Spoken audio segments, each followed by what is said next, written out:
Nandyal bypoll war హీటెక్కింది. అధికార ప్రతిపక్ష పార్టీల ప్రచార పర్వం తారాస్థాయికి చేరింది. బైపోల్ వార్లో నువ్వా నేనా అన్న రీతిలో ప్రచారం పతాక స్థాయికి చేరింది.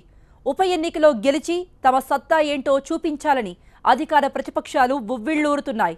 ఇటు భూమా కుటుంబం, అటు శిల్పా కుటుంబం. ఈ ఎన్నికలో గెలవటం ఈ రెండు కుటుంబాలకు ప్రతిష్టాత్మకంగా మారింది. దీంతో భూమా, శిల్పా కుటుంబాలు హోరాహోరీగా ప్రచారం చేస్తున్నాయి. రెండు కుటుంబాలకు చెందిన పలువురు సభ్యులు గల్లీ గల్లీ ప్రచారం చేస్తున్నారు. దీంతో రెండు కుటుంబాల వారుగా ఈ నంద్యాల యుద్ధం తయారైంది.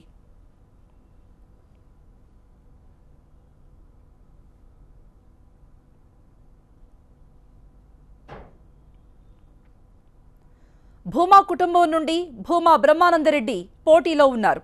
దీంతో భూమా ఫ్యామిలీ మొత్తం నంద్యాలలో మకాం వేశారు. పట్టణం మొత్తం విస్తృతంగా ప్రచారం చేస్తున్నారు. మంత్రి అఖిలప్రియ నెల రోజులుగా నంద్యాలలోనే ప్రచారానికి పరిమితమయ్యారు. ఇటు సోదరి నాగమౌనిక కూడా విస్తృతంగా ఇంటింటికి తిరుగుతున్నారు. మరోవైపు బ్రహ్మానందరెడ్డి భార్య ప్రతిభ, భూమా నాగిరెడ్డి కొడుకు కూడా ప్రచారంలో పాల్గొంటున్నారు.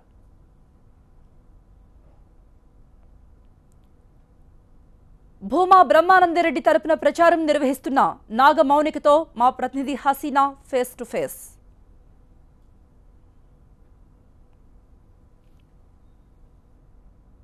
నంద్యాలలో అటు వైసీపీ ఇటు టీడీపీ ఇద్దరు కూడా ప్రచారం చాలా హోరాహోరీగా చేస్తున్నారు. ప్రస్తుతం మనం మౌనిక రెడ్డితో ఉన్నాం. ఏ అంశాలు ప్రధానంగా మీరు ఈ ప్రచారంలో చెప్పబోతున్నారు? ప్రధానంగా మేము ఇంటింటికి వెళ్ళి సమస్యలు తెలుసుకుంటున్నాము.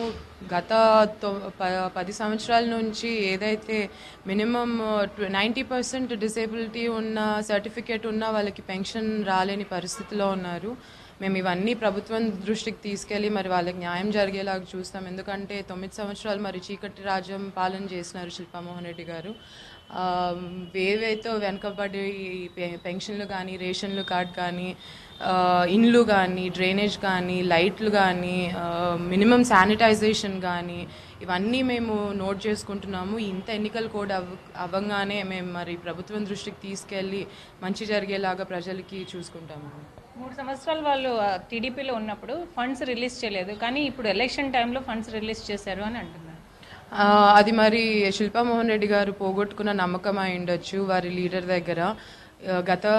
గతంలో కూడా వారు హౌసింగ్ మినిస్టర్గా ఉండి మరి వారి మీద చాలా విమర్శలు వచ్చాయి కూడా. ఇళ్ల పట్టాలు అయితే ఏమి, గ్యాస్ సంబంధించిన పట్టాలు అయితే ఏమి, 2 లక్షల పైన ఇండ్ల స్థలాలు వాళ్ళకి రాపించుకున్న కాంట్రవర్సీ అయితే ఏమి, మరి విజయవాడలో, వైజాగ్లో వారు హౌసింగ్ మినిస్టర్గా ఉన్నప్పుడు మరి వారు పూర్తిగా నమ్మకం పోగొట్టుకున్నారండి. అట్లు ప్రజల్లో, అటు నాయకుల దగ్గర కూడా. మరి సీఎం గారు ఇవ్వలేదు, ఈరోజు భూమా నాగిరెడ్డి గారు అడగంగానే ఇంత పెద్ద స్థాయిలో చేస్తున్నారంటే మరి భూమా నాగిరెడ్డి గారు సంపాదించుకున్న నమ్మకం అని నేను గట్టిగా చెప్పుకోగలుగుతాను. ఎక్కడ నాన్న ఉన్న పాలనలో ఎప్పుడు కూడా కరప్షన్ లాంటివి కానీ, ఇంత పెద్ద స్థాయిలో మరి ఇండ్ల స్థలాలు వాళ్ళకి రాపించుకోవడం కానీ ఇవన్నీ కూడా మరి ప్రజలకి తెలుసు. అందుకే మరి సీఎం గారు కూడా వారికి నిధులు మంజూరు చేయలేదేమో అని నేను అనుకుంటున్నానండి. మరో అంశం అంటే ఇక్కడ ముస్లిం మైనార్టీ కూడా ఎక్కువ మంది ఉన్నారు. సో వాళ్ళని ఏ విధంగా ఆకర్షించుకోవాలి? తప్పకుండా అండి. భూమా నాగిరెడ్డి గారు మరి ముస్లిమ్స్కి ఎంతో దగ్గరగా ఉన్న నాయకుడు. ఈరోజు వారందరూ తరలి వస్తున్నారంటే మా నాన్నగారి మీద, మా కుటుంబం మీద ఉన్న ప్రేమ, అభిమానాలే అండి. ఈరోజు వాళ్ళందరూ మా కుటుంబ పెద్దలుగా ముందుండి మమ్మల్ని నడిపిస్తున్నారు. నౌమాన్ సార్ అయితే ఏమి, ఫరూక్ గారు అయితే ఏమి, వాళ్ళందరూ మా తాత మినిస్టర్గా ఉన్నప్పటి నుంచి మేము చిన్నప్పటి నుంచి చూస్తూ వస్తున్నాము. సో వాళ్ళు మమ్మల్ని అందరినీ ముందుంచి నడిపిస్తారండి. డ్రెస్సింగ్ గురించి నిన్న కూడా మళ్ళీ కాంట్రవర్సీ అయింది, ఏమంటారు? అది గతంలో కూడా మా అమ్మ నాన్న ఏ రోజు మహిళల మీద అలాంటి కమెంట్స్ చేసింది లేదు. మరి రోజా గారిని కూడా మేము కమెంట్ చేయదలుచుకోలేదు, అది వారికే వదిలేస్తున్నాము. కల్చర్, సాంప్రదాయం ఇవన్నీ అన్నారు. మరి వారు కూడా ఒక మహిళ సినిమా ఫీల్డ్ నుంచి వచ్చి చాలా హర్డిల్స్ ఎదుర్కొన్నారు అక్క చెప్పినట్టుగా. మరి ఇంత పెద్ద స్థాయిలో మరి ఇంకొక మహిళ మీద చేసే ముందు ఒక్క నిమిషం ఆలోచిస్తే వాళ్ళ మనోభావాలు ఎంత బాధపడతారు. చిన్నపిల్లలం ఈరోజు మేము అమ్మ నాన్న పోగొట్టుకొని ప్రజల్లోకి, ప్రజా సమస్యల కోసం పోరాడడానికి ముందుకెళ్తున్నాము, లేదా మా నాన్న పేరు నిలబెట్టడానికి ముందెళ్తున్నాము. ఆ తరుణంలో ఒక మహిళ ఉండి ఇంకో మహిళ మీద అలాంటి కమెంట్స్ చేయడం కూడా తప్పు. అది చిన్నపిల్లలమై వాళ్ళే అంటున్నారు. అంత పెద్ద స్థాయిలో చేయాల్సిన అవసరం కూడా లేదండి. మినిస్టర్ వచ్చాక కొమ్ములు వచ్చాయని కూడా అంటున్నారు. దాని మీద ఐ కాంట్ కమెంట్ అండి, వాళ్ళ డిక్షన్ అది. అది వాళ్ళకే వదిలేస్తున్నాను, వాళ్ళ సాంప్రదాయానికి, వాళ్ళ వాళ్ళ వయసుకి. ఎందుకంటే వయసులో చిన్నపిల్లలు అంటున్నాము, మరి ఏ రోజు అక్క కానీ మేము కానీ మంత్రి పదవి ఆశించింది లేదు, నాన్న కానీ ఆశించిన, ఒకవేళ మా నాన్న ఆశించిన తప్పు లేదండి. ఆయన అంతే పబ్లిక్ సర్వీస్ చేసినారు, దాంట్లో ఎటువంటి తప్పు లేదు. అండ్ అక్క గురించి అనేటప్పుడు ఒకసారి ఆలోచించండి, ఎందుకంటే నాన్న చనిపోయిన తర్వాత అనుకోకుండా అక్క మీద వచ్చిన బాధ్యత అది ఎంతో చక్కగా నెరవేరుస్తున్నారు అక్క. దయచేసి ఇలాంటి కమెంట్లు చేయడం తప్పు అని నేను చెప్తున్నానండి. సో ప్రధానంగా ఈరోజు ప్లాన్ ఏంటి, ఇంకా ఈ రానున్న రోజుల్లో ఎలా చేయబోతున్నారు? ఇప్పుడు యాలూరు మండలంకి వెళ్తున్నానండి మధ్యాహ్నము. మరి ఇంటింటి ప్రచారం చేసి వాళ్ళ సమస్యలు తెలుసుకొని వారికి కూడా మేము ధైర్యం చెప్పి, వారు కూడా మాకు ఎంతో ధైర్యం చెప్పి ఇంట్లో కూర్చోబెట్టి మంచిగా రిసీవ్ చేసుకుంటున్నారు.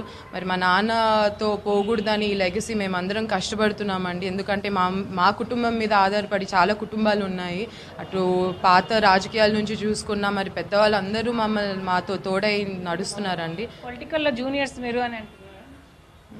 నాగిరెడ్డి గారు వచ్చినప్పుడు కూడా పిల్ల నాగిరెడ్డి అన్నారు, మరి ఆయన ఈరోజు పిడుగా మారారు.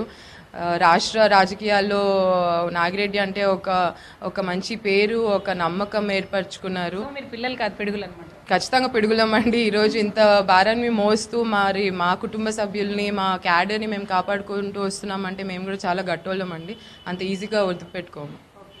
సో మేము పిల్లలం కాదు, పిడుగులము. ఎలాగైనా కూడా నాగిరెడ్డి, ఇది నంద్యాల కాన్స్టిట్యుయెన్సీ అనేది నాగిరెడ్డికి సంబంధించింది కాబట్టి ఎలాగైనా మేము గెలిచి తీరుతామని చెప్పి మౌనికా రెడ్డి అంటున్నారు. కెమెరా పర్సన్ శివారెడ్డితో హసీనా, TV9 నంద్యాల. భూమా శిల్ప కుటుంబాల పోరుగా ఈ ఉప ఎన్నిక తయారైంది. శిల్ప కుటుంబం నుండి కొడుకుతో పాటు ఆయన కూతురు శిల్ప, కోడలు రంగంలోకి దిగారు. ఇంటింటికి తిరుగుతూ జనం నుండి ఓట్లు అడుగుతున్నారు. తమ తండ్రికి ఓటేయాలని కోరుతున్నారు. ఇటు చక్రపాణిరెడ్డి కుటుంబ సభ్యులు కూడా నంద్యాలలో గల్లీ గల్లీ ప్రచారాన్ని నిర్వహిస్తున్నారు. 31వ వార్డులో ప్రచారాన్ని నిర్వహిస్తున్న శిల్పా మోహన్ రెడ్డి కూతురు శిల్ప, కోడలితో మా ప్రతినిధి హసీనా ఫేస్ టు ఫేస్.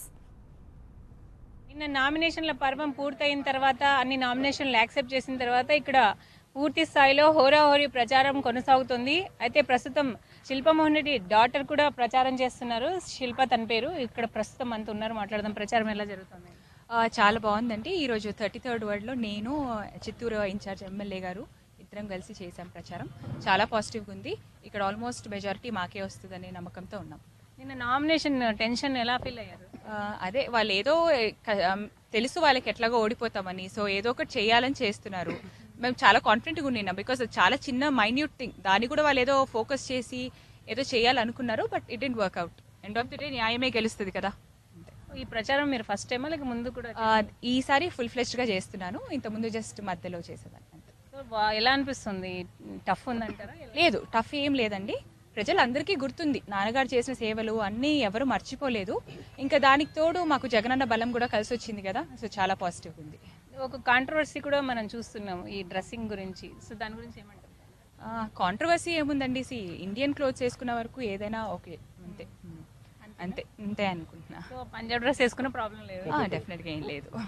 ఇంతమంది ఎమ్మెల్యేలు, పార్టీ క్యాడర్ మొత్తం ఇక్కడికి వచ్చి ప్రచారం చేస్తున్నారు శిల్పమ్మ రెడ్డి తరఫున, ఎలా అనిపిస్తుంది? వీళ్ళందరూ మాకు అడిషనల్ సపోర్ట్ అండి. నెక్స్ట్ టైం జగన్ అన్న పక్కా సీఎం అవుతారని మాకు తెలుసు. అవతల వాళ్ళు భయపడుతున్నారు కాబట్టి, వాళ్ళ గవర్నమెంట్ ఉంది, వాళ్ళే మినిస్టర్లు ఇంతమంది వచ్చి చేస్తున్నారు, వాళ్ళకి భయం ఉంది కాబట్టి వాళ్ళు అదంతా చేస్తున్నారు అనుకుంటున్నాము. వాళ్ళు చేస్తున్నారు కాబట్టి మేము కూడా వాళ్ళకి ధీటుగా చేయాలి అంటే మాకు భయం ఏం లేదు, ఎట్లయినా మేము గెలుస్తాము. బట్ మాకు ఇదంతా అడిషనల్ సపోర్ట్ అనే మేము 1 month నుంచి 2 months నుంచి అభివృద్ధి కార్యక్రమాలు జరుగుతున్నాయి. అయితే 3 సంవత్సరాలు మీరు టీడీపీలో ఉన్నప్పుడు, అంటే మీ ఫాదర్, అప్పుడు అభివృద్ధి కార్యక్రమాలు ఫండ్స్ ఎందుకు తెలియకపోయారు అనేది మీరు ఫేస్బుక్లో చూస్తే మొన్న ఒక వీడియో పోస్ట్ చేశామండి. డైరెక్ట్గా స్టేజ్ మీద నాన్నగారు ఈ రోడ్స్ కోసం కోసం ఉన్నవన్నీ చంద్రబాబు నాయుడు గారు ఆ రోజే చేస్తామని ఖచ్చితంగా చెప్పారు. కానీ ఏ రోజు వాళ్ళు ఫండ్స్ ప్రొవైడ్ చేయలేదు. ఇంతవరకు ఈ 3 yearsలో కానీ ఇంత ముందు కానీ మున్సిపాలిటీ ద్వారా చాలా రోడ్స్ డాడీ చేశారు. ఈ గవర్నమెంట్ రాకముందు కూడా, ఈ గవర్నమెంట్ వచ్చిన తర్వాత కూడా వాళ్ళు చాలా ట్రై చేశారు. ఆ రోజు ఆయన ఏమన్నారంటే, మీరు ఫండ్స్ ఇస్తారా, మీరు స్టార్ట్ చేస్తే మేము చేస్తాము అన్న మాట ఆయన అన్నారు. ఇప్పుడు మళ్ళీ ఈ ఎలక్షన్స్ వచ్చినందుకు ఆయన ఫోకస్ అంతా ఇక్కడ పెట్టి ఇంకా ఏదో మేము చేస్తున్నాం, మేమే చేశాము అని వాళ్ళు చూపించుకోవాలని ట్రై చేస్తున్నారు.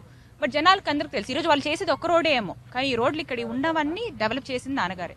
ఇప్పుడు ప్రచారంలో ఏ అంశాలు ప్రధానంగా తీసుకున్నారు, ఎలా ముందుకెళ్తారు, అంటే ఎలా వార్డ్స్ ఎలా మీరు ఎలా జగన్ అన్న నవరత్నాలు చాలా బాగా స్పందిస్తున్నారండి. ఊర్లలోకి వెళ్ళినప్పుడు అంతా కూడా పెన్షన్ అయితే ఏంటి, ఇంకా లేకపోతే మహిళలకి రుణమాఫీ చాలా బాగుంది. అంతేకాకుండా అన్న ఎవ్రీ మంత్ అంటే ఫీజు పిల్లల కోసం ఇస్తానన్నారు కదా, అది కూడా చాలా బాగుంది. అందరూ చాలా పాజిటివ్గా ఉన్నారండి. నేను 7వ వార్డు ఇక్కడ మా కౌన్సిలర్ గారు అబ్దుల్ కలాం గారి దగ్గర ఉన్నాను. మైనారిటీ గ్రూప్ అయినా చాలా బాగా జరుగుతుంది. ఎలాంటి ప్రాబ్లం అయితే మేము ఫేస్ చేయలేదు. మాకు ఓటు ఏమన్నప్పుడు ఒక్కరు కూడా ధిక్కరించింది అయితే లేదు. కానీ ప్రజలు వాళ్ళ సమస్యలు అయితే చెప్పుకుంటున్నారు. రోడ్లు లేవని, మున్సిపల్ ప్రాబ్లం ఉందని కొన్ని చెప్పుకుంటున్నారు. ఇవన్నీ మేము తప్పకుండా క్లియర్ చేస్తాం. మేము ప్రభుత్వంలో ఉంటే, ప్రభుత్వం మాది కాదు. సో ఈసారి తప్పకుండా మా మామయ్య గారిని గెలిపించి ఈసారి ఫ్యాన్కి ఓటేసి వాళ్ళని గెలిపిస్తే తప్పకుండా మేము ఈ ప్రాబ్లమ్స్ అన్ని సాల్వ్ చేస్తాము. అభివృద్ధి ఆల్రెడీ స్టార్ట్ అయింది కదా, సో దాన్ని ఎలా చూస్తారు? అభివృద్ధి 3 ఏళ్ల నుంచి ఎందుకు జరగలేదండి? ఇప్పుడు సడన్గా ఎందుకు జరుగుతుంది? అది కూడా కంప్లీట్గా నెరవేరుస్తారో లేదు. శంకుస్థాపన చేసి రోడ్డు విస్తరణ చేస్తారు అంటే రోడ్ వేసినట్టు కాదు. కొబ్బరికాయ కొడితే రోడ్ వేసినట్టు కాదు. బిల్డింగ్లు కూలగొడితే అది మళ్ళీ రోడ్లు చేసినట్టు కాదు. అది స్టార్టింగ్ పాయింట్ మాత్రమే. కంప్లీట్ ప్రభుత్వం 3 ఏళ్ల నుంచి ఎందుకు పట్టించుకోలేదు నంద్యాలని? ఇప్పుడు సడన్గా అందరూ పట్టించుకుంటున్నారు. ఇవి చేస్తారన్న గ్యారంటీ ఏంటి? 3 ఏళ్ల నుంచి పట్టించుకోలేదు. అందుకనే ఏ గ్యారంటీ లేని ప్రభుత్వంకి ప్రజలు వేయరు. వాళ్ళకి అన్నీ అర్థమవుతున్నాయి. ఈసారి వేయరు. తప్పకుండా ఈసారి మా మామగారినే గెలిపిస్తారు. వైసీపీఏ ఈసారి నంద్యాలలో తప్పకుండా జెండా ఎగరేస్తుంది. ఈ నేపథ్యంలోనే రాజకీయాన్ని మరింతగా హీటెక్కించడానికి 2 పార్టీల అగ్రనేతలు ఎంట్రీ ఇవ్వబోతున్నారు. రేపటి నుండి 21వ తేదీ వరకు నంద్యాలలోనే ఉంటానని ఇప్పటికే ప్రకటించారు జగన్. రోడ్ షోలు, చిన్న చిన్న సభల ద్వారా విస్తృతంగా ప్రచారం చేయాలని ప్లాన్ చేస్తున్నారాయన. ఇటు ఇప్పటికే 2 సార్లు నంద్యాల వచ్చిన సీఎం చంద్రబాబు మరోసారి టూర్కు ప్లాన్ చేస్తున్నారు. ఈసారి 3 రోజులు ఇక్కడే ఉండి పార్టీ తరపున క్యాంపెయిన్ చేసే ఆలోచనలో ఉన్నట్టు టీడీపీ నేతలు చెబుతున్నారు. ఈ నెల 23న ఎన్నిక జరుగుతుంది. అంటే 21వ తేదీ వరకు ప్రచారం చేసుకోవచ్చు. ఎన్నికకు గడువు దగ్గర పడుతున్న కొద్దీ క్యాంపెయిన్ మరింతగా ఊపందుకుంటోంది. ఇక ఎలాగో అగ్రనేతలు వస్తారు కాబట్టి మైకులతో నంద్యాల హోరెత్తబోతోంది.